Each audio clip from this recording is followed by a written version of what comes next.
Class 12 maths के important question की series में ये हमारा वीडियो नंबर 2 है। फर्स्ट वीडियो को आपने नहीं देखा है तो पहले फर्स्ट वीडियो को देखे, उसमें हमने क्वेश्चन नंबर 1 से लेकर 5 तक डिस्कस किया है। क्वेश्चन नंबर 6 देखते हैं क्या है। क्वेश्चन नंबर 6 है हमारे पास आई इक्वल टू इंटीग्रल 0 से लेकर π/2 log sin x into D x. ठीक है, क्वेश्चन नंबर 6 है हमारा ये। तो इस इंटीग्रल को किस तरह से सॉल्व करेंगे, तो इसको हम क्या करते हैं, इसको इक्वेशन मान लेते हैं।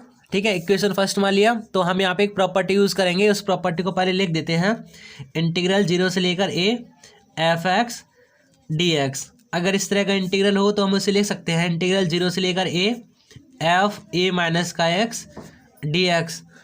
तो ये वाली हम प्रॉपर्टी यूज़ करेंगे यहाँ पर। तो इस वाली प्रॉपर्टी को हम यहाँ पे यूज़ कर देते हैं तो हमारे पास आएगा आई इक्वल टू इंटीग्रल 0 से लेकर π/2 log साइन, यहाँ पे कितना बनेगा, जैसे कि यहाँ पे लिमिट थी 0 से लेकर a, तब यहाँ पे कितना हुआ था फलन के अंदर a माइनस का x।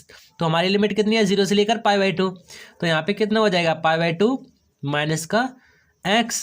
ठीक है, उसके बाद dx, उसके आगे सॉल्व करेंगे तो आएगा आई इक्वल टू इंटीग्रल 0 से लेकर π/2 लॉग, देखो साइन π/2 माइनस एक्स है, यानी कि साइन 90 माइनस थीटा क्या होता है, कॉस थीटा होता है। तो यहाँ पे कितना हो जाएगा, कॉस हो जाएगा। ठीक है, तो यहाँ पे आएगा लॉग कॉस एक्स dx, इस तरह से आएगा क्योंकि sine π/2 minus x equal to कितना होता है, कॉस एक्स होता है। इसको मानेंगे हम इक्वेशन नंबर 2। ठीक है, इस तरह से होगा। उसके बाद हम क्या करेंगे, इस वाले इक्वेशन को दोनों को ऐड करेंगे। समीकरण 1 व 2 को जोड़ने पर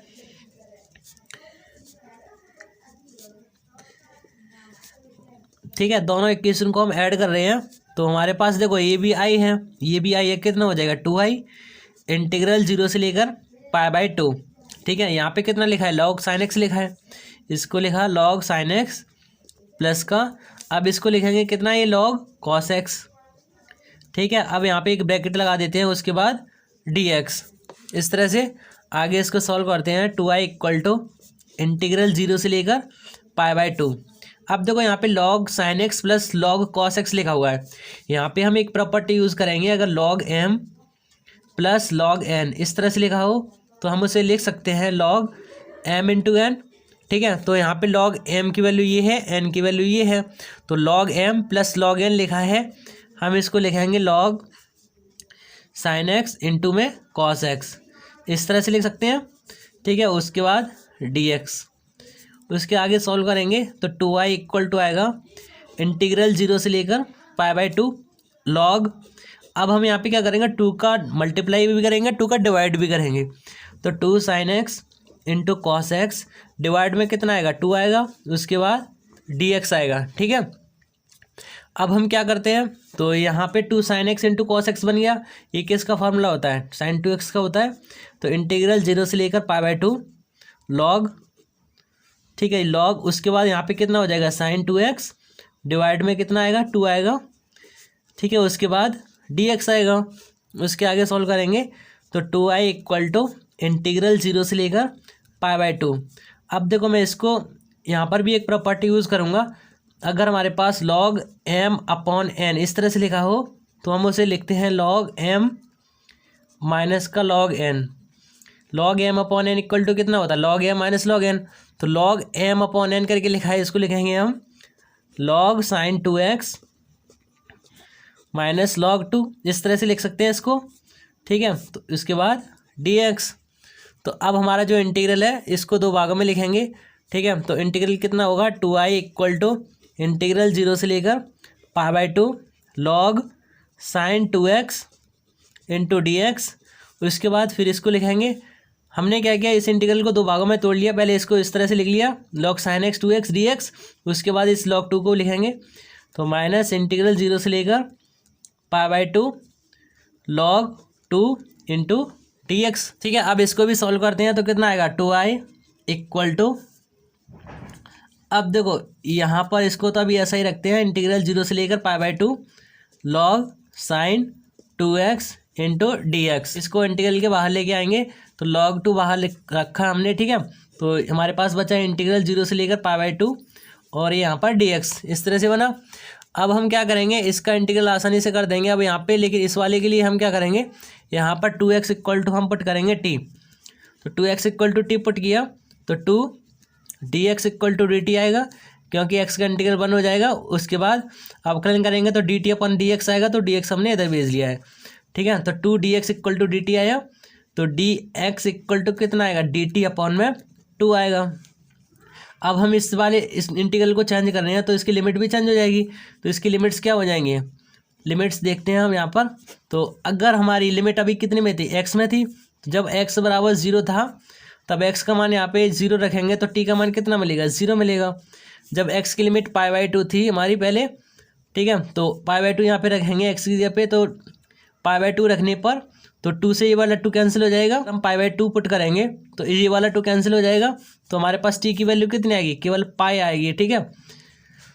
तो हमारी पहली लिमिट कितनी थी, 0 से लेके π/2 थी, 0 से लेके π/2 तक हमारी पहली लिमिट थी, ठीक है। अब नई लिमिट कौन सी होगी हमारे पास, तो नई लिमिट आई हमारे पास 0 से लेके पाई इक्वल टू इंटीग्रल, ठीक है, लिमिट कहाँ से कहाँ तक, 0 से लेकर पाई तक, और यहाँ पे आएगा log sine 2x equal to t put किया था, तो यहाँ पे साइन के बाद कितना आएगा, 2x की जगह पे t आ जाएगा, ठीक है। उसके बाद dt अपॉन में कितना आएगा, 2 आएगा, ठीक है। dt अपॉन में 2 आएगा तो 1/2 को हम आगे लिख लेते हैं, ठीक है। dt के अपॉन में 2 आएगा उसे हमने आगे लिख लिया है, ठीक है। इसके बाद इसको लिखेंगे कितना है, log 2 इंटीग्रल 0 से लेकर π/2 dx, ठीक है। तो अब क्या करते हैं यहाँ पे, तो 2i इक्वल टू, अब देखो हमारे पास log sine t into d t ये लिखा हुआ है, ठीक है। तो अब हम यहाँ पे क्या करने वाले हैं, अब हम इस वाले इंटीग्रल की लिमिट को आधा करेंगे और 2 का मल्टीप्लाई करेंगे। तो हमारी ये भी एक प्रॉपर्टी होती है, प्रॉपर्टी नंबर होती है 6, ठीक है। आपने जो एप्लीकेशन ऑफ इंटीग्रल्स में प्रॉपर्टी पढ़ी होंगी, ठीक है, यानी कि समाकलन के अनुप्रयोग में ये प्रगुण नंबर 6 होता है, ठीक है, ठीक है। तो हमने क्या किया, 2 का मल्टीप्लाई किया और लिमिट को आधा कर दिया, log sine t dt minus का log 2, उसके बाद इसका यहाँ पे dx है, यहाँ पे 1 होगा, तो इसका 1 का समाकलन कितना हो जाएगा, x आएगा केवल dx, ठीक है। x के साथ पे समाकलन कर रहे हैं तो यहाँ पे कितना है, 1 होगा, तो इसका समाकलन कितना हो जाएगा, x हो जाएगा। लिमिट कहाँ से कहाँ तक है, 0 से लेकर π/2, इस तरह से आएगा, ठीक है। हमने यहाँ पर इसको लिमिट को आधा करके 2 का मल्टीप्लाई जब कर पाएंगे हम, अगर हमारे पास, अभी हमने क्या किया था, लिमिट को आधा करके 2 का मल्टीप्लाई कर दिया, तो हम ऐसा कब कर सकते हैं, अगर हमारे पास जो भी अंदर फलन होता है, फलन कितना हमारे पास, कि हमारे पास अभी जो फलन कौन सा है, log साइन टी है, तो यहाँ पे लिखा मैंने एफ टी, यानी कि जो भी फलन है टी में अभी, तो log साइन टी है ना, है पाई माइनस का टी, ठीक है, पाई माइनस का T, log sine pi minus का टी किया हमने, ठीक है। तो log sine pi minus theta, यानी कि साइन 180 माइनस थीटा कितना होगा, साइन थीटा होगा, तो ये कितना आएगा, साइन टी वापस आएगा, तो ये किसके बराबर आ गया, एफ ऑफ टी के बराबर आ गया। तो यानी कि एफ पाई माइनस का टी है वो किसके बराबर आ गया, एफ टी के बराबर आ गया। अभी ये टी में फलन लिखा हुआ है, अगर ये एक्स में फलन होता तो एफ एक्स, अगर हमारे पास कोई फलन है, अगर वो एफ ए माइनस एक्स करके, अगर एफ एक्स जो फलन है वो एफ ए माइनस एक्स फलन के बराबर होता है, तब हम इस वाली प्रॉपर्टी को यूज़ कर देते हैं, यानी कि 2 का मल्टीप्लाई करके लिमिट को आधा कर देंगे। अगर ये वाली कंडीशन सेटिस्फाई होती है तभी हम ऐसा करते हैं, ठीक है। तो जैसे कि आप देख सकते हैं यहाँ पर जो फलन था हमारे पास एफ टी में था, ठीक है, टी में फलन था, तो एफ टी बराबर ये था, तो हमने क्या किया, ये लिमिट कौन सी है, ये पाई है, यहाँ पर पाई माइनस टी किया, तो इसको सॉल्व किया आगे, log sine pi minus T, यानी कि साइन होता है, तो साइन टी है यहाँ पे, तो टी आ गया।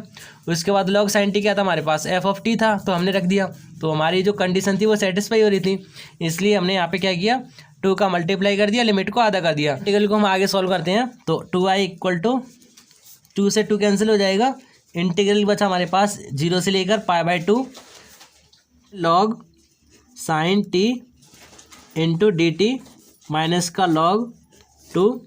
अब यहाँ पे देखो अपर लिमिट लाएंगे तो कितना आएगा, π/2 माइनस लोअर लिमिट लाएंगे तो 0, ठीक है। तो 2i इक्वल टू आएगा,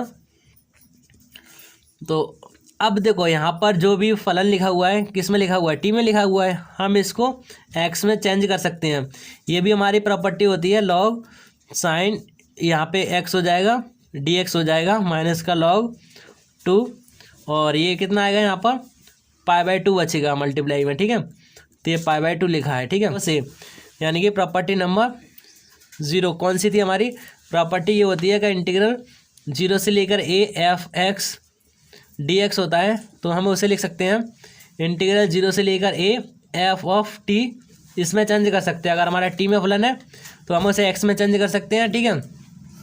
तो यहाँ पे जो इंटीग्रल है वो सेम रहेगा, तो लेकिन हमारे जो वेरिएबल अभी किस में था, ये समाकलन x में था, तो किस में t में हो तब सॉरी यहाँ पे dt भी आएगा। अगर हमारे पास x में कोई फलन है इंटीग्रल, ठीक है, तो हम दूसरे वेरिएबल में चेंज कर सकते हैं। यहाँ पे x में था x के सापेक्ष समाकलन होता है, यहाँ पे t के सापेक्ष हो रहा है। तो ये हमारी प्रॉपर्टी नंबर 0 यही होता है कि इंटीग्रल 0 से लेकर a f(x) dx हो, तो हम उसे तो इंटीग्रल 0 से लेकर a f(t) dt में लिख सकते हैं। अगर t में है तो x में लिख सकते हैं। तो इसी वाली प्रॉपर्टी को यूज़ करते हुए यहाँ पर हमने क्या किया, इसको हमने वापस x में चेंज कर लिया। ऐसा हमने क्यों किया है, क्योंकि हमारे पास जो भी इंटीग्रल था, जो भी हम इंटीग्रल को सॉल्व कर रहे थे स्टार्टिंग में, देखो हमारे पास यही तो इंटीग्रल था। तो ये वाला इंटीग्रल था इंटीग्रल 0 से लेकर π/2 log sin x dx, तो वही वाला समाकलन वापस आ गया हमारे पास। तो हम क्या करेंगे 2i इक्वल टू ये पूरा किसका मान हो गया, ये वाला i का मान हो गया, तो हमने यहाँ पे i रखा, उसके बाद माइनस का इस π/2 को पहले लिखते हैं, उसके बाद log 2 लिखा हमने, ठीक है। इस तरह से हो गया। उसके बाद i को इधर लेके आएंगे तो 2i माइनस का i बराबर कितना आएगा, माइनस का π/2 log 2, ठीक है। 2i में से i को माइनस करेंगे तो i बराबर आएगा माइनस का π/2 log 2। इस तरह से हमारा ये इस इंटीग्रल का आंसर हो जाएगा, ठीक है। तो यहाँ पे लिख सकते हैं, अतः i की जगह पे जो भी हमारा इंटीग्रल था उसे रखेंगे इंटीग्रल 0 से लेकर π/2 log sin x dx बराबर आंसर कितना आया माइनस π/2 log 2, ठीक है। इस तरह से हमारा क्वेश्चन नंबर 6 कंप्लीट हो गया। अब हम क्वेश्चन नंबर 7 करते हैं, ठीक है। तो अभी हमने क्वेश्चन नंबर 6 को कंप्लीट किया। अब हमारा क्वेश्चन नंबर 7 आता है। तो क्वेश्चन नंबर 7 हमारे पास i इक्वल टू इंटीग्रल 0 से लेकर π(x) dx अपॉन में कितना है a² cos² x प्लस का b² sin² x, ठीक है। तो क्वेश्चन नंबर 7 है हमारे पास ये, इसको किस तरह से सॉल्व करेंगे, तो इसको भी हम इक्वेशन फर्स्ट मान लेते हैं। यहाँ पर भी प्रॉपर्टी नंबर जो 4 है उसको यूज़ करेंगे, इंटीग्रल 0 से लेकर a f(x) dx। अगर इस तरह से हो तो हम इसे क्या लिख सकते हैं, इंटीग्रल 0 से लेकर a f a माइनस का x dx। तो ये वाली प्रॉपर्टी यूज़ कर रहे हैं। ये प्रॉपर्टी नंबर कौन सी है, प्रॉपर्टी नंबर 4 है, यानी कि P4 से लिख देते हैं, ठीक है। तो इसको यूज़ करेंगे हम। तो यहाँ पे कितना आएगा i इक्वल टू इंटीग्रल 0 से लेकर पाई, तो यहाँ पे a माइनस एक्स करते हैं, यानी कि x होगा, वहाँ पे a माइनस एक्स करना है, यानी कि x है, तो यहाँ पे कितना हो जाएगा पाई माइनस का x dx अपॉन में कितना आएगा a² cos², उसके बाद पाई माइनस का x प्लस का b² sin², उसके बाद पाई माइनस का x, ठीक है। इस तरह से आएगा। इसको आगे सॉल्व करेंगे तो i इक्वल टू आएगा इंटीग्रल 0 से लेकर पाई, तो ये तो पाई माइनस एक्स लिखा ही है, उसके बाद dx अपॉन में कितना आएगा a²। अब देखो यहाँ पर cos पाई माइनस एक्स, ठीक है, cos पाई माइनस एक्स किसके बराबर होता है, माइनस cos x के बराबर होता है। इसका मतलब है cos 180 माइनस थीटा, तो किसके बराबर होता है, माइनस cos थीटा के बराबर होता है। लेकिन यहाँ पे देखो स्क्वायर हो रहा है, तो यहाँ पर अगर स्क्वायर करेंगे cos² पाई माइनस एक्स, इसका मान कितना हो जाएगा माइनस cos का स्क्वायर करेंगे, ठीक है, तो ये प्लस का cos² x हो जाएगा। तो इसलिए हम यहाँ पे क्या करेंगे, तो इसी तरह इसलिए हम क्या करेंगे, यहाँ पे डायरेक्ट क्या लिखेंगे, प्लस की वैल्यू लिखेंगे cos² x, तो cos² पाई माइनस एक्स का मान होगा cos² x, तो हमने इसको ऐसा लिखा प्लस का b²। Sine pi minus x, ये तो प्लस का आता है sin x, ठीक है, क्योंकि पाई माइनस एक्स कर रहे हैं, यानी कि सेकंड क्वाड्रेंट में आ रहे हैं हम, ठीक है। तो यानी कि सेकंड यानी कि द्वितीय चतुर्थांश में, ठीक है, उसमें क्या होता है साइन प्लस का ही रहता है। साइन पाई माइनस का एक्स किसके बराबर होता है, साइन एक्स के बराबर होता है, ठीक है। Sine pi minus x sine x के बराबर होता है। अगर स्क्वायर करेंगे तब भी ये साइन स्क्वायर ही रहेगा, ठीक है, साइन स्क्वायर हो जाएगा ये, ठीक है, इस तरह से। उसके बाद हम क्या करेंगे, इसको इक्वेशन नंबर सेकंड मानेंगे, ठीक है। इक्वेशन नंबर फर्स्ट ये है हमारे पास, सेकंड ये है, दोनों इक्वेशन को ऐड करेंगे, तो यानी कि समीकरण 1 व 2 को जोड़ने पर, ठीक है, आप इंग्लिश में भी लिख सकते हैं adding equation first and second, तो अभी मैं हिंदी में लिख रहा हूँ, समीकरण 1 व 2 को जोड़ने पर, ठीक है। तो हमारे पास देखो ये फर्स्ट इंटीग्रल ये है आई और ये भी आई, दोनों मिला के कितना हो जाएगा 2i इंटीग्रल 0 से लेकर पाई। ठीक है, तो अब देखो यहाँ पे तो हम इसको ऐड कर रहे हैं, इसको ऐड कर रहे हैं, तो यहाँ पे देखो यहाँ पे कितना एक्स है, एक्स लिखा मैंने, फिर प्लस का साइन लगाया मैंने, उसके बाद मैं क्या लिखूँगा पाई माइनस का एक्स। ठीक है, उसके बाद है डी एक्स दोनों में है, तो मैंने डी एक्स को बाहर रखा इस तरह से। ठीक है, एक्स लिखा, प्लस लगाने के बाद पाई माइनस एक्स लिखा, अपॉन में कितना आएगा दोनों में देखो, यानी कि डिनोमिनेटर इसका, ठीक है, इसका डिनोमिनेटर यानी कि इसका हर या और इसका हर, ठीक है, दोनों सेम है। इसको मैं एक ही बार लिखूंगा, तो a cos square x plus का b square sine square x, इस तरह से मैंने लिखा। ठीक है, उसके बाद देखेंगे यहाँ पे जो भी एक्स है प्लस माइनस का ये आपस में कैंसिल हो जाएगा, तो मैं यहाँ पे क्या करता हूँ इसको कैंसिल कर देता हूँ। ठीक है, तो इसको आगे सॉल्व करेंगे, तो 2i, इस पाई को मैं बाहर लिखूंगा। ठीक है, ये कांस्टेंट है इसलिए इंटीग्रल 0 से लेकर पाई, तो यहाँ पे बचेगा dx अपॉन में a cos square x plus का b square sine square x, इस तरह से आएगा। तो अब इसको आगे सॉल्व करते हैं, तो 2i equal to pi integral 0 से लेकर पाई।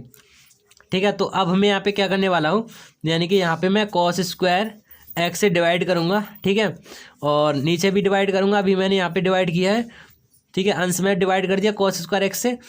ठीक है, और इसमें भी करूँगा, तो यहाँ पे कितना आएगा a cos square x plus का b square sine square x लिखा है, इसमें भी मैं कॉस स्क्वायर एक्स से डिवाइड कर देता हूँ। ठीक है, तो मैंने यहाँ पे क्या किया, दोबारा से सुनो कि यहाँ पे मैंने कॉस, जो भी यहाँ पे कितना था 1 ही तो था हमारा, यहाँ पे 1 है, तो हमने क्या किया कॉस स्क्वायर एक्स से डिवाइड कर रहे हैं। ठीक है, तो अंश में 1 है, ये इसका कॉस स्क्वायर एक्स का डिवाइड किया, तो उसके बाद हमें हर में भी करना पड़ेगा डिनोमिनेटर में, तो ये कितना, ये cos square x plus a square cos square x plus का b square sine square x में मैंने डिवाइड कर दिया कॉस स्क्वायर एक्स का। ठीक है, दोनों तरफ किया मैंने, उसके बाद आगे सॉल्व करेंगे, तो 2i इक्वल टू आएगा पाई इंटीग्रल 0 से लेकर पाई 1 अपॉन कॉस स्क्वायर एक्स किसके बराबर होता है, सीकेंट स्क्वायर एक्स के बराबर होता है, अपॉन में अब इसका डिवाइड करेंगे। ठीक है, कॉस स्क्वायर अलग अलग सेपरेटली। ठीक है, तो यहाँ पे इसका डिवाइड करेंगे, तो कॉस स्क्वायर से कॉस स्क्वायर एक्स कैंसिल हो जाएगा, तो केवल ए स्क्वायर बचेगा। ठीक है, और यहाँ पे कितना आएगा b square sine square x, और इसके नीचे लेके आएंगे कॉस स्क्वायर एक्स, क्या आएगा साइन स्क्वायर एक्स बटे कॉस स्क्वायर एक्स, वो किसके बराबर हो जाएगा tan स्क्वायर एक्स के बराबर। ठीक है, sine square x upon cos square x tan square x के बराबर होता है, तो यहाँ पे dx लिखा मैंने। ठीक है, उसके बाद सॉल्व करते हैं इसको, तो 2i इक्वल टू कितना आएगा पाई इंटीग्रल 0 से लेकर पाई सीकेंट स्क्वायर एक्स, अपॉन में मैं यहाँ पे लिखूँगा ए स्क्वायर प्लस का, यहाँ पे दोनों के पास स्क्वायर है, तो मैं यहाँ पे लिखता हूँ b tan x का होल स्क्वायर, इस तरह से। उसके बाद dx लिखा मैंने। यहाँ पे हम क्या करेंगे, जैसे कि हमने अभी इससे पहले वाले क्वेश्चन में क्या किया था, 2 का मल्टीप्लाई किया था, लिमिट को आधा किया था, उसी तरह से हम इसमें भी करेंगे। 2i इक्वल टू पाई, यहाँ पे हमने इस वाली प्रॉपर्टी को यूज़ किया, तो यहाँ पे क्या होगा 2 का मल्टीप्लाई हो जाएगा, और लिमिट कैसे हो जाएगी आधी हो जाएगी। यहाँ पे देखो पाई है वो किसके इक्वल है 2a के इक्वल है, तो 2 इक्वल टू पाई लिखा, तो a का मान कितना है पाई बाई 2, तो मैंने यहाँ पे एक कितना इंटीग्रल होता है 0 से a हो जाता है, तो इंटीग्रल कितना होगा 0 से लेके पाई बाई 2 हो गया। ठीक है, यहाँ पे 2 आता है, ये वाला 2 मैंने यहाँ पे लिखा, तो इस वाले 2 से ये वाला 2 कैंसिल हो जाएगा, तो i इक्वल टू कितना आएगा हमारे पास, i इक्वल टू आएगा, इस 2 से ये 2 कैंसिल कर देते हैं। ठीक है, तो उसके बाद आएगा हमारे पास पाई इंटीग्रल 0 से लेकर पाई बाई 2। ठीक है, सीकेंट स्क्वायर एक्स अपॉन में ए स्क्वायर प्लस का बी tan x का होल स्क्वायर, उसके बाद dx। अब हम यहाँ पे क्या करते हैं, यहाँ पे हम b tan x equal to t put करेंगे। ठीक है, तो let b tan x equal to t. ठीक है, इसका डेरिवेटिव करेंगे, तो कितना आएगा b secant square x dx equal to आएगा dt। ठीक है, तो अभी हमारे पास कितना है सीकेंट स्क्वायर एक्स dx है, b नहीं है, तो b को इधर लेके आएंगे, तो secant square x dx equal to आएगा dt अपॉन में b। तो आगे इसको सॉल्व करेंगे, तो हमारे पास कितना आएगा i equal to pi integral, अब इसके लिमिट भी चेंज हो जाएंगी, तो लिमिट्स कितनी आएगी हमारे पास, तो लिमिट्स भी चेक कर लेते हैं। हमारे पास b tan x equal to हमने क्या टी पुट किया था, तो जब x की लिमिट कितनी थी हमारे पास 0 थी, यहाँ पे 0 पुट करेंगे तो कितना हो जाएगा tan 0 का मान 0, तो इसलिए t का मान कितना आएगा, t का मान आएगा 0। जब एक्स की लिमिट 0 थी तो एक्स बराबर 0 यहाँ पे पुट करेंगे तो tan 0 हो जाएगा, tan 0 का मान 0, तो t का मान आएगा 0। जब x की लिमिट कितनी थी हमारी π/2 थी, तो जब x बराबर π/2 अगर इसमें पुट करेंगे π/2 तो tan π/2 किसके बराबर होता है, इन्फिनिटी के, तो t का मान कितना आएगा, इन्फिनिटी आएगा, तो t बराबर इन्फिनिटी हमने यहाँ पे लिखा। तो लिमिट 0 से लेके π/2 थी, नई लिमिट क्या होगी हमारे पास 0 से लेके इन्फिनिटी, ठीक है, 0 से लेकर इन्फिनिट लिमिट हो गई हमारी। उसके बाद second square x d x equal to कितना था, dt अपॉन में 2 था, तो dt अपॉन में b है ना, उसको मैं यहाँ पे लिख देता हूँ b, ठीक है। उसके बाद ए स्क्वायर प्लस का यहाँ पे b tan x equal to t माना था, तो स्क्वायर हो रहा है तो स्क्वायर आएगा टी का, इक्वल टू पाई अपॉन में b। अब देखो यहाँ पे कितना है 1 अपॉन करके 1 अपॉन ए स्क्वायर प्लस टी स्क्वायर, तो यहाँ पे एक फार्मूला लग रहा है, तो यहाँ पे देखो कौन सा फार्मूला लगा रहा है, 1 अपॉन एक्स स्क्वायर प्लस का ए स्क्वायर, इस तरह से होता है। इसका समाकलन कितना होता है 1 upon a into tan inverse x upon a, ये फार्मूला होता है, ठीक है। तो यही वाला फार्मूला हम यहाँ पे अप्लाई करेंगे तो कितना आएगा 1 upon a into tan inverse t upon a, ठीक है। लिमिट क्या है 0 से लेकर infinite, I equal to pi upon में बी, तो अपर लिमिट की वैल्यू लगाएंगे इस जगह पर, तो 1 अपॉन ए टेन इनवर्स कितना हो जाएगा, तो इन टी की जगह पे इन्फाइनाइट पुट करेंगे तो ये इन्फाइनाइट हो जाएगा, क्योंकि ये का डिवाइड करेंगे तो इन्फाइनाइट में तो इन्फाइनाइट ही रहेगा वो, ठीक है। तो माइनस का 1 अपॉन ए, उसके बाद टेन इनवर्स 0 हो जाएगा, लोअर लिमिट लाएंगे तो, ठीक है, लोअर लिमिट 0 है तो 0 रखेंगे टी की जगह पे, 0 में किसी का डिवाइड देंगे तो वो 0 हो जाएगा, तो पाई अपॉन में बी, ठीक है। और उसके बाद 1 अपॉन ए, टेन इनवर्स इन्फाइनाइट का मान कितना हो जाएगा π/2 होगा, ठीक है, माइनस का 1 अपॉन ए, टेन इनवर्स 0 का मान 0, इस तरह से आएगा, ये तो 0 हो जाएगा। अब लेकिन इन दोनों का मल्टीप्लाई होगा, तो पाई का पाई के साथ तो पाई स्क्वायर, और नीचे कितना आएगा 2ab, तो 2ab लिखा, ये आई के इक्वल है। तो यहाँ पर जो हमारा इंटीग्रल था उसका आंसर कितना लिखेंगे, अतः इंटीग्रल 0 से लेकर pi x d x upon में कितना है a square cos square x plus का b square sine square x equal to किसके बराबर होगा, ये आएगा पाई स्क्वायर अपॉन में 2ab के इक्वल, ठीक है। तो इस वाले इंटीग्रल का मान ये आएगा, यही हमारा आंसर होगा, ठीक है। तो अब हमारे पास क्वेश्चन नंबर 7 कंप्लीट हो गया है।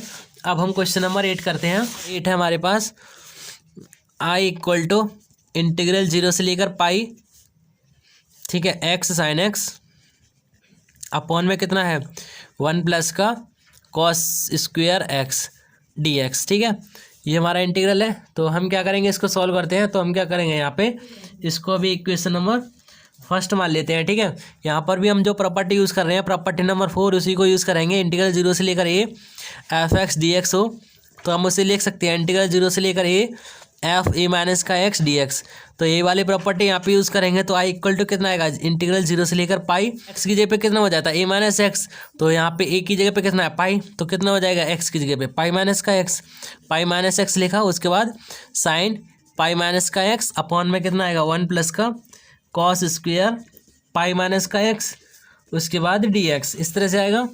उसके बाद आगे सॉल्व करेंगे तो आई बराबर इंटीग्रल 0 से लेकर पाई पाई माइनस का एक्स साइन, तो ये तो साइन एक्स हो गया अपॉन में 1 plus cos pi minus x किसके बराबर होता है, माइनस कॉस एक्स के बराबर होता है, ठीक है, लेकिन स्क्वायर हो रहा है इससे वो प्लस का ही हो जाएगा, ठीक है।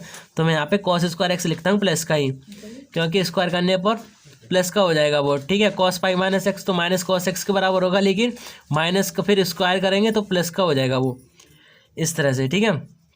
उसके बाद डी एक्स, ठीक है, मैं यहाँ पे लिख भी देता हूँ, ठीक है। क्या लिखा मैंने, साइन पाई माइनस का एक्स होगा वो साइन एक्स के ही बराबर होगा, ठीक है, और कॉस पाई माइनस का जो एक्स होगा वो किसके बराबर होगा, माइनस कॉस एक्स के बराबर होगा। लेकिन अगर cos square pi minus x का मान निकालेंगे तो माइनस कॉस एक्स का स्क्वायर होगा, इस तरह से, तो मान कितना आएगा कॉस स्क्वायर एक्स आएगा, ठीक है। तो ये माइनस है वो प्लस हो जाएगा, तो मैंने यहाँ पे इसका मान ये रख दिया। उसके बाद हम इसको क्या मानेंगे, इक्वेशन नंबर 2 मान लेते हैं। तो फर्स्ट इक्वेशन ये, सेकंड ये, दोनों को ऐड करेंगे। तो यहाँ पे लिखते हैं समीकरण 1 व 2 को जोड़ने पर, ठीक है, 2 को जोड़ने पर दोनों समीकरण को जोड़ेंगे। तो पहला इक्वेशन ये है, दूसरा इक्वेशन ये, दोनों इक्वेशन को ऐड करो कितना आएगा 2i इक्वल टू इंटीग्रल 0 से लेकर पाई, यहाँ पे कितना है एक्स साइन एक्स लिखा है तो एक्स साइन एक्स लिखा प्लस उसके बाद ये कितना है पाई माइनस का एक्स साइन एक्स अपॉन में ये कितना 1 प्लस कॉस स्क्वायर एक्स, इसमें ही 1 प्लस कॉस स्क्वायर एक्स, इसको लिखा, ठीक है। यहाँ पे ब्रैकेट लगा देते हैं, उसके बाद डी एक्स, ठीक है। उसके बाद देखो यहाँ पे साइन एक्स दोनों में कॉमन है, तो कॉमन लेंगे तो इंटीग्रल 0 से लेकर पाई, तो कितना बचेगा यहाँ पर एक्स बचेगा, प्लस का यहाँ का बचेगा पाई माइनस का एक्स, ठीक है। उसके बाद साइन एक्स को बाहर लिखा, अपॉन में कितना है 1 प्लस का कॉस स्क्वायर एक्स, उसके बाद ये डी एक्स आएगा, ठीक है। ये माइनस का एक्स प्लस का एक्स कैंसिल हो गया, इस पाई को मैं बाहर लिखूंगा, इंटीग्रल 0 से लेकर पाई, यहाँ पे कितना बचेगा साइन एक्स, अपॉन में बचेगा 1 प्लस का cos square x d x, ठीक है। उसके बाद ये किसके इक्वल है, ये तो 2i के इक्वल है, ठीक है। तो हम यहाँ पर भी क्या करेंगे, यहाँ पर हम क्या करते हैं 2 का मल्टीप्लाई करते हैं और लिमिट को क्या कर देते हैं, अपर लिमिट को आधा कर देते हैं, ठीक है। तो साइन एक्स अपॉन में 1 प्लस का cos square x d x, तो हमने यहाँ पे क्या यूज़ किया है, यहाँ पर ये प्रॉपर्टी है 0 से लेकर 2a f x d x equal to होता है तो 2 इंटीग्रल 0 से लेकर a f x d x, इसके बराबर हो जाता है, ठीक है। तो ऐसा कब हो पाता है, अगर हमारे पास जो भी अंदर जो फलन होता है एफ एक्स, अगर F x F A minus x के बराबर होगा तो हम ऐसा कर पाएंगे, ठीक है। अगर एफ एक्स है वो एफ ए माइनस एक्स के बराबर आता है तो हम इस तरह से कर सकते हैं। तो अगर ये वाला जो एफ एक्स मानेंगे हम इसको, तो वो एफ ए माइनस एक्स के बराबर ही आएगा, ठीक है। तो आगे इसको सॉल्व करेंगे, ये 2i के इक्वल है, 2 से 2 कैंसिल कर दिया मैंने, तो i इक्वल टू कितना आएगा, इंटीग्रल 0 से लेकर π/2 साइन एक्स अपॉन में आएगा 1 प्लस का कॉस स्क्वायर एक्स, उसके बाद ये डी एक्स आएगा, ये वाला पाई बचा हमने यहाँ पे पाई लिख दिया, ठीक है। उसके बाद देखो अगर हम कॉस एक्स को टी पुट कर रहे हैं यहाँ पे, cos x equal to t, तो इसका अवकलन करेंगे तो कितना आएगा माइनस का साइन एक्स डी एक्स बराबर कितना आएगा डी टी, तो sine x into D x बराबर कितना मान आएगा माइनस डी टी के इक्वल होगा ये, ठीक है। तो और इसकी लिमिट भी चेंज हो जाएगी फिर, तो लिमिट्स देखते हैं कितनी हो जाएगी हमारे पास, जब x इक्वल टू हमारे पास कितना है x इक्वल टू 0 लिमिट है, तो x इक्वल टू यहाँ पे 0 पुट करेंगे तो cos 0 की वैल्यू 1 होती है, तो t का मान आएगा 1, ठीक है। x equal to π/2 limit put करेंगे यहाँ पर, ठीक है, तो cos π/2 की वैल्यू कितनी होती है 0 होती है, तो t की वैल्यू हो जाएगी 0। तो हमारे पास इंटीग्रल बनेगा पाई, इंटीग्रल पहली लिमिट थी 0 से लेके π/2, 0 से लेकर π/2 थी, तो नई लिमिट कितनी हो जाएगी 1 से लेकर 0, ठीक है, इतना आएगा। उसके बाद यहाँ पे देखो sine x d x equal to कितना है माइनस का डी टी है, तो माइनस डी टी, ठीक है, अपॉन में कितना लिखूंगा मैं यहाँ पर 1 प्लस का कॉस की जगह पे टी पुट किया है तो टी का स्क्वायर हो जाएगा, स्क्वायर है यहाँ पे, तो ठीक है। उसके बाद इस माइनस को मैं बाहर लिख लेता हूँ, तो माइनस पाई इंटीग्रल 1 से लेकर 0, तो 1/1 प्लस का टी स्क्वायर, उसके बाद डी टी लिखा मैंने, तो आई इक्वल टू कितना है ये माइनस पाई लिखा ही है। तो अब देखो 1/1 प्लस टी स्क्वायर किसके बराबर होगा, tan इनवर्स टी के बराबर होगा, ठीक है। तो लिमिट कितनी है 1 से लेकर 0, तो मैं यहाँ पे लिख भी देता हूँ, इंटीग्रल 1/1 प्लस टी स्क्वायर होता है वो किसके बराबर होता है, tan इनवर्स टी के बराबर होता है, ठीक है। प्लस का सी आता है, लेकिन यहाँ पे कौन सा है, यहाँ पे निश्चित समाकलन है, यहाँ पर लिमिट दी हुई है तो सी यूज़ नहीं करेंगे यहाँ पे, ठीक है। तो इसके बाद आगे सॉल्व करते हैं, तो आई बराबर माइनस का पाई, अपर लिमिट लगाएंगे तो कितना आएगा tan इनवर्स 0 माइनस का tan इनवर्स 1 आएगा, ठीक है। आई इक्वल टू माइनस पाई, अब देखो tan इनवर्स 0 तो 0 हो जाएगा, माइनस tan इनवर्स 1 कितना हो जाएगा π/4, ठीक है। तो अब इसका मल्टीप्लाई करेंगे माइनस पाई का माइनस के संग, तो कितना हो जाएगा यहाँ पे पाई स्क्वायर हो जाएगा, माइनस माइनस प्लस हो जाएगा, तो π²/4, तो ये हमारा आंसर होगा। तो यहाँ पे लिखेंगे अतः हमारे पास इंटीग्रल कौन सा था 0 से लेकर pi x sine x upon में था 1 प्लस का cos square x d x होगा, वो किसके बराबर होगा π²/4 के बराबर, ठीक है। तो ये हमारा आंसर हो जाएगा। तो अभी हमारे क्वेश्चन नंबर 8 कंप्लीट हो चुका है, ठीक है। अगर आपने पहला वीडियो नहीं देखा है तो पहला वीडियो ज़रूर देखें, क्योंकि उसमें क्वेश्चन नंबर 1 से लेकर 5 तक हमने डिस्कस किया है, जो कि बहुत ही इंपॉर्टेंट है। तो इस वीडियो में भी हमने क्वेश्चन नंबर 6 से लेकर क्वेश्चन नंबर 8 तक डिस्कस किया है। आपको वीडियो पसंद आया था वीडियो को लाइक और चैनल को सब्सक्राइब कर लीजिए। Thank you for watching my videos.